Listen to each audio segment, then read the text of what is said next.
Jumpa kembali dengan saya, Nur Fitriadin di akun Noer Blessed. Kiranya melalui video yang diunggah oleh akun ini boleh menjadi berkat bagi setiap kita. Terus dukung perkembangan akun ini dengan cara like, comment, share, and subscribe untuk mendukung pelayanan di media sosial. Di dalam video kali ini kita akan melihat tentang sebuah berita yang sangat menyedihkan, yaitu tentang intoleransi yang ada di negeri ini, di mana peristiwa ini terjadi di Sukabumi ya. Kalau kita memperhatikan di situ ada orang Kristen, khususnya anak-anak pemuda remaja ya teman-teman, yang melakukan retreat atau bisa disebut dengan piknik rohani ya teman-teman. Namun terjadi pengerusakan ya, yang mengakibatkan ada trauma tentunya di dalam kalangan anak-anak muda, generasi penerus bangsa ini.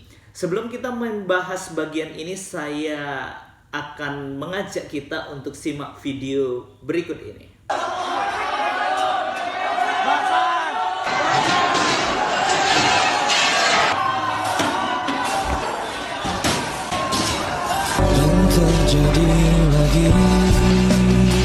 Dan terjadi lagi. Intoleransi di bagian barat Indonesia ini emang udah nggak ada obat. Jumat kemarin, siswa-siswi Kristen dari Jakarta sedang melakukan kegiatan retret. Retret itu semacam piknik rohani, liburan tapi sambil belajar kitab dan berdoa. Mereka pergi ke sebuah villa di daerah Cidahu, Sukabumi, dan mungkin warga setempat gerah dengar mereka nyanyi, lalu beramai-ramai mendatangi geruduk kegiatan retret tersebut, mengusir siswa-siswi dari villa, bahkan sampai melakukan perusakan properti dan vandalisme.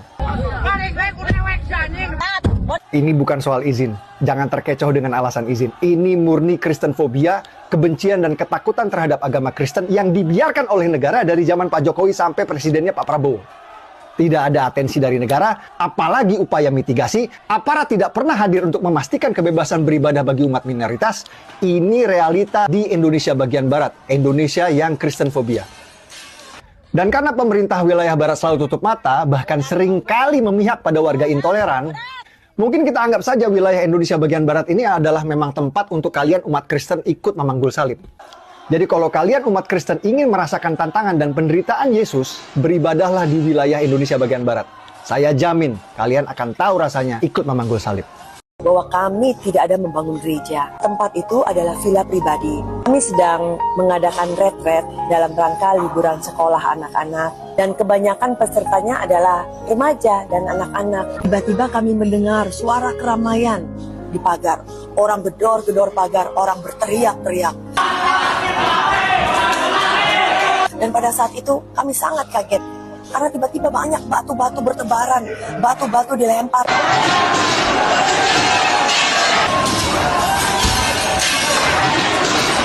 Saat itu kami semua shock. Dan kami keluar dari ruangan untuk masuk ke mobil. Dan pada saat itu kejadian begitu cepat.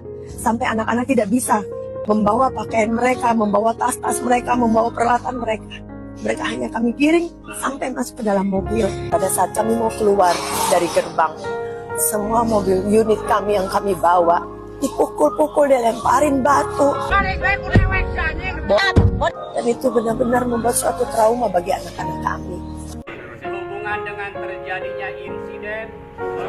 dengan terjadinya insiden kerusakan rumah yang dijadikan tempat ibadah, maka dengan ini kami dari Forkopimjam Kecamatan Cidahu dan segenap lembaga keagamaan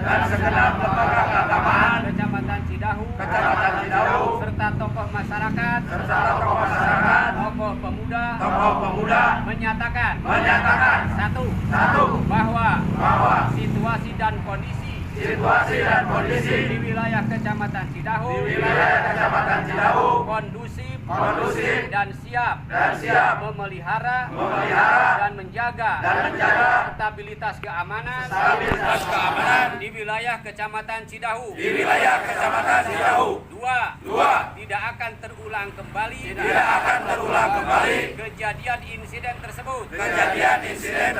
Tiga, meminta jangan sampai lanjut ke proses hukum lanjut ke proses hukum dan diharapkan diselesaikan dengan cara musyawarah mufakat. Empat, kami siap untuk mengganti kerusakan dan memperbaiki rumah tersebut. 5, meminta kepada pemilik rumah agar rumah tersebut difungsikan sebagai rumah atau tempat tinggal dan tidak dijadikan rumah ibadah. 6, bahwa insiden tersebut bukan pengerusakan tempat ibadah. Demikian pernyataan bersama ini kami buat untuk dijadikan bahan sebagaimana mestinya. Cidahu 28 Juni 2025 yang menyatakan Forkopimda, lembaga keagamaan, tokoh masyarakat, tokoh pemuda, sekecamatan Cidahu. Terima kasih.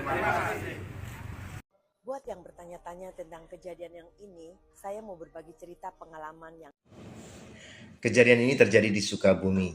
Ternyata mereka tidak mencintai bumi dan isinya, mereka hanya mencintai diri mereka masing-masing dan kelompoknya. Kejadian ini dipicu katanya menurut para perusak bahwa retret ini, ibadah ini tidak dilakukan di tempat ibadah yang memiliki izin. Saya hanya ingin menyampaikan informasi kepada teman-teman muslim bahwa tidak semua ibadah umat Kristen itu dilakukan di gereja setiap hari Minggu. Bisa dilakukan bergantian di rumah-rumah, bahkan di lapangan, bahkan kami biasa melaksanakan ibadah padang di pantai, sesuai konteks ibadah yang akan dilakukan. Seperti halnya umat muslim yang bisa melakukan pengajian di rumah-rumah, tahlilan di rumah-rumah, ataupun ibadah di lapangan, di jalanan, ataupun di pantai. Apakah otomatis jalanan ini, rumah-rumah ini menjadi masjid? Kan tidak seperti itu. Sama juga yang dilakukan umat Kristen. Tidak semua tempat ibadah itu yang kita melakukan ibadah itu otomatis menjadi gereja. Karena memang kejadiannya seperti itu. Dan saya himbau kepada pemerintah, terutama pemerintah Sukabumi dan Jawa Barat, bahwa peristiwa ini jangan sampai terulang kembali. Kerusakan mobil, kerusakan villa bisa diganti rugi. Tetapi trauma mental anak-anak dan remaja ini, siapa yang bisa memperbaikinya? Berapa biaya untuk memperbaiki mental mereka yang trauma karena kejadian ini? Tolong KPAI pun turun tangan untuk menyelesaikan masalah ini agar tidak terulang kembali. Bagi para perusak, terutama perusak mental anak-anak remaja kita, berikan hukuman yang setimpal. Kerusakan villa dan mobil itu mudah, tetapi trauma mental itu sulit diobati. Terima kasih. Baru saja kita menyaksikan bagaimana peristiwa yang sangat miris menurut saya, bagaimana hal ini merusak mental anak-anak generasi penerus bangsa ini tentunya. Ya, kalau kita memperhatikan video yang sudah saya bagikan ini, tentunya ini adalah sesuatu hal yang tidak baik ya untuk dilakukan di negeri ini, karena Indonesia ini beragam suku dan beragam juga agamanya dan bahasanya. Tentunya memiliki hak kebebasan untuk beribadah ya teman-teman. Uniknya kalau kita memperhatikan bagaimana statement atau pernyataan yang tadi di dalam video itu, tentunya kita harus perlu ketahui bahwa orang Kristen kalau beribadah itu tidak semua harus di gereja ya, seperti ada retreat, seperti ibadah padang di luar, di pantai, di lapangan dan lain sebagainya. Itulah yang dilakukan oleh orang-orang Kristen. Tidak semua ibadah Kristen itu ada di tempat ibadah atau di gereja. Ya, jadi itu yang perlu kita ketahui. Menariknya kalau kita melihat bagian ini yang jelas dalam ibadah orang Kristen itu tentunya tidak pernah dilakukan di jalan-jalan ya. Di jalan, menutup jalan, bikin macet ke arus lalu lintas. Saya belum pernah menemui hal itu ya. Mungkin ada di stadion untuk KKR dan lain sebagainya. Ya, itu yang saya ketahui ya. Yang jelas ibadah orang Kristen yang dilakukan itu baik KKR tidak pernah mengganggu arus lalu lintas sampai tutup jalan dan bingung kita mau lewat jalan yang mana. Ya, seperti itu.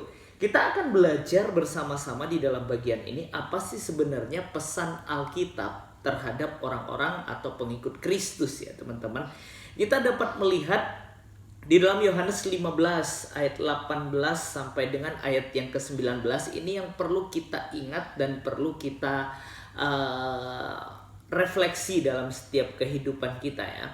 Dalam Yohanes 15, 18, 19 dituliskan di situ, jikalau dunia membenci kamu, ingatlah bahwa ia telah lebih dahulu membenci aku daripada kamu. Ingat bahwa dunia lebih dahulu telah membenci Yesus daripada setiap kita. Kalau dunia membenci Yesus, apalagi kita, gitu ya.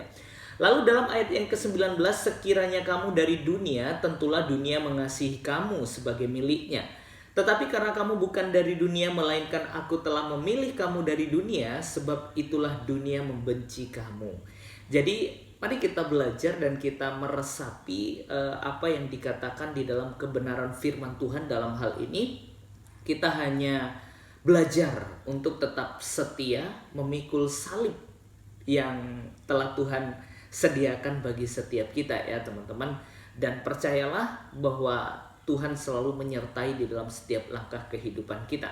Saya mengajak kita untuk berdoa bagi Sukabumi tentunya. Kiranya Tuhan yang terus menolong, memberikan kesetiaan di dalam iman, mengikut Yesus sampai akhir hidup mereka. Dan Tuhan yang menghibur mereka, Tuhan yang menolong di dalam trauma-trauma yang mungkin dialami oleh adik-adik kita ya. Tuhan menolong mereka dan semuanya boleh berjalan dalam pimpinan dan pertolongan Tuhan. Ya, kiranya video ini boleh menjadi berkat bagi setiap kita dan menolong kita untuk bersama-sama mendukung saudara seiman kita berdoa bagi Sukabumi. Tuhan Yesus memberkati.